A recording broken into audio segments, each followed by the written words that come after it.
Hey guys, it's your boy Evix. I have been corrupted and told that I should say that at the start of my videos. Or should it be Cole instead? Hey, it's your boy Cole.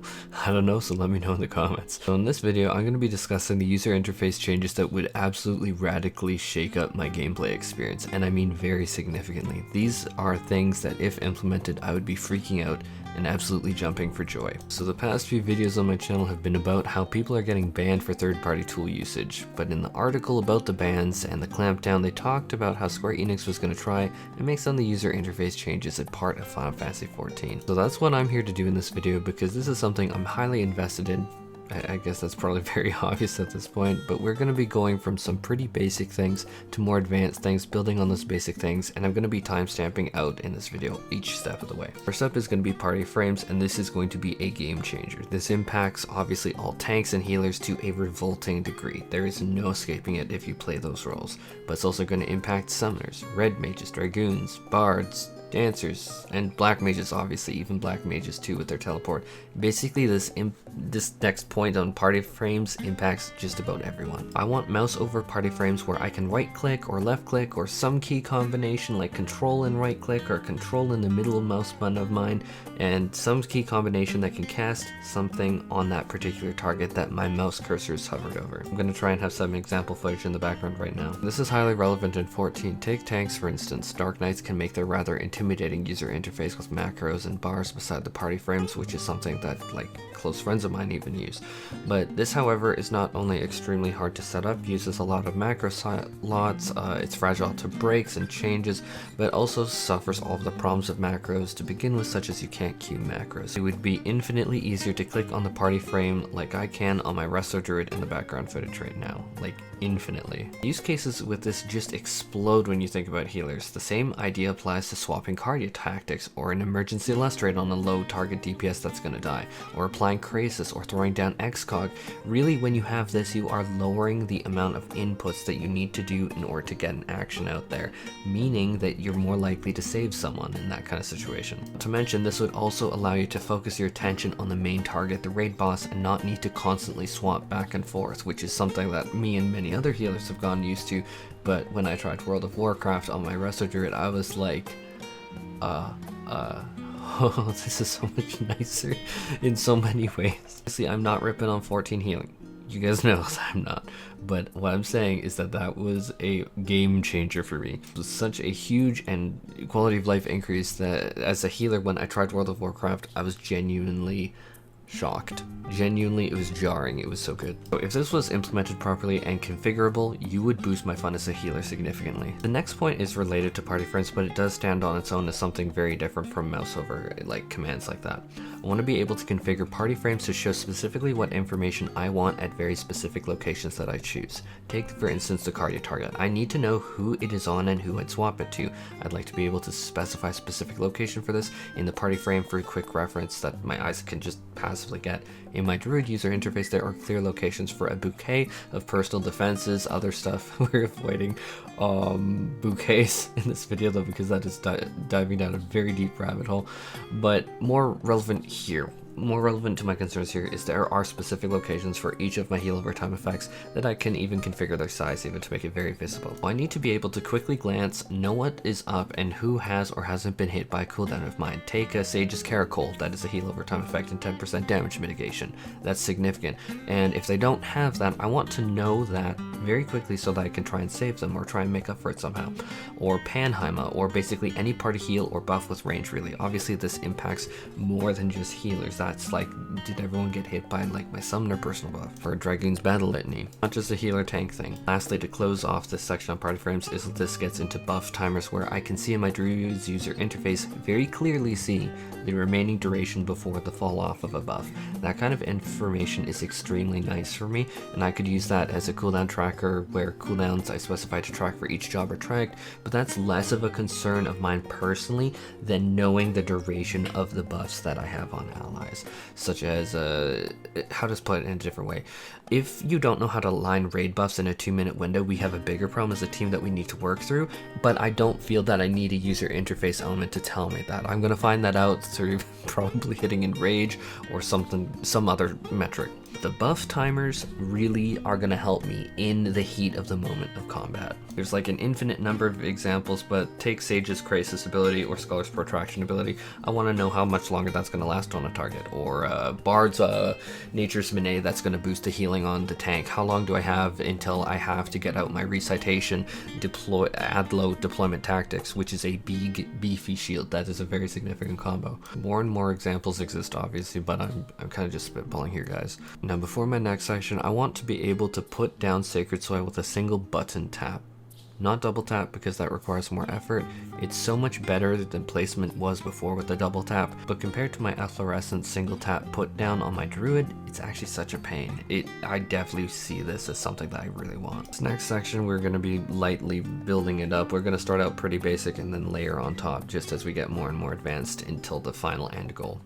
And so first up is going to be the MP bar is useless for most jobs, such as for warrior. How do you use MP?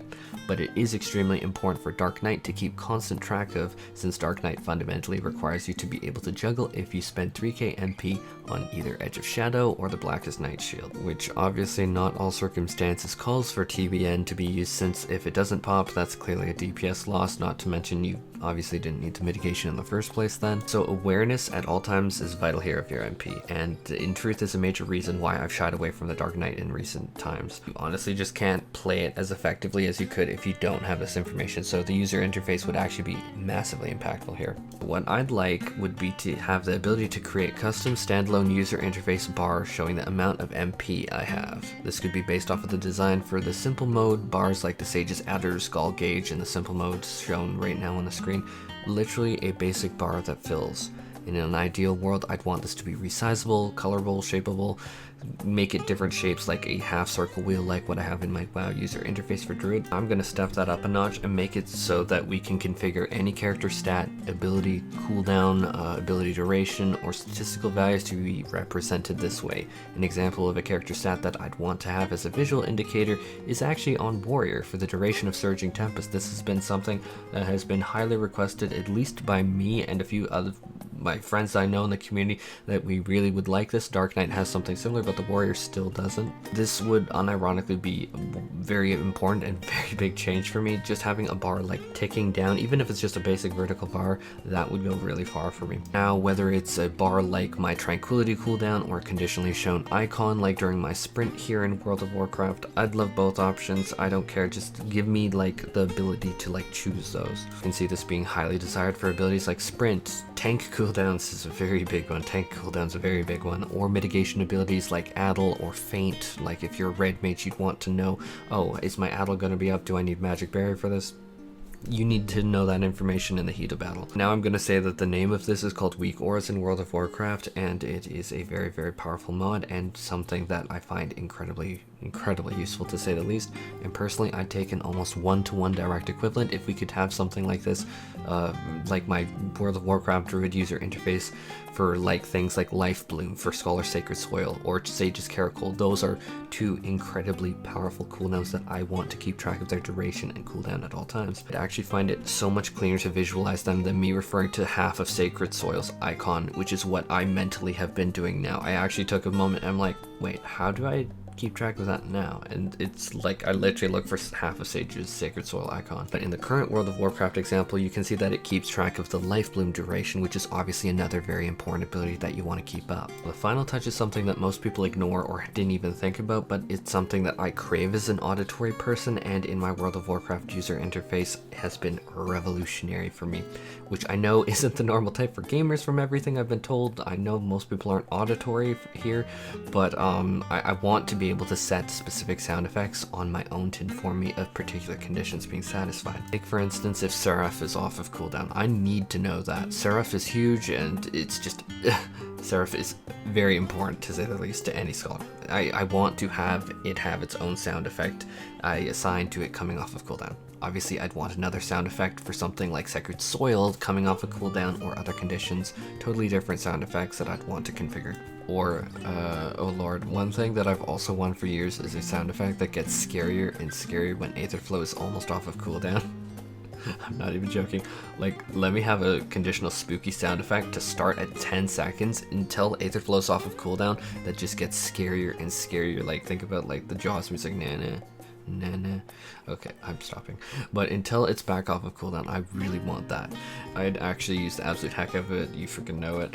Obviously, examples can keep going, but you catch my drift. This would be amazing. This would be a game changer for me. Actually, as a more auditory person, this would actually make my gameplay so much better. Now, people might be like, where are we storing this data? Because Square Enix servers obviously doesn't want to hold that much information. You just store it on the player's local PC, their own configurations that they make. Requires no money, no investment into databases from Square Enix part to maintain like a set of configurations. Very much an example would be World of Warcraft's user interface, like WeakOrs. Like, there are repositories out there, but Blizzard isn't hosting official servers for that. Nor do I think it's a fair expectation to put that like, oh, we need an import-export. Like, that's just one of the many nice gravy features. Fundamentally, I care more about these features existing. It's kind of like, you can't import and export my current HUD layout in Final Fantasy XIV right now, but you still have the building blocks. Even though you can't export them or import them, that doesn't mean that you want to take them away. Like, I'd be very sad if you did. Now let's talk about how to make it work. All of this can be boiled down to storing on a player's local PC their own configurations that they make out of basic building blocks that you provide to them. You provide them icons, bars, conditional statements, and all of that. I don't even think you need to go this far. I really genuinely don't. But even if you really want to like completely go down the rabbit hole, I don't even care what programming language you use, whether it's Python, C#, or some new scripting language, whether it's like a set of drop downs or whatever. Basically just give us the tools to create something like this current HUD that I have on my Druid. Of course, it will take a player's skill, time, and dedication to make it. You need to definitely be aware of your job's ins and outs to be able to make a user interface like this. Like, oh, what is a sage's caracal or a scholar's sacred soil? Like, you would need to pin down those basics. But honestly, that's a big part of the fun of it, as well as like making that user interface, really fleshing out something of your own to help you. And I know myself, and then talking to a lot of people about this crazy idea that I had, a lot of people welcome the challenge openly. This would go incredibly long strides in the community, and I'm extremely confident in that. Actually, I am actually like nauseatingly confident. Like, I would quote unquote die on this hill for it, because I know that this would make a huge difference to myself and so many others. Heck, as a developer who talks to other developers who play video games, whether they be 14 or not, the majority play like things like League of Legends or that, this would actually be a huge selling feature to them. This would be something that they'd adore, and they'd jump onto 14 just to do. What can I say? We like making things. So that really does it for my top 5 user interface enhancements that I'd want to see come out of all of this. These, I kid you not, would revolutionize the way that myself and many others play. I'm extremely sure. I will quote unquote die on this hill. Really could see this becoming incredible.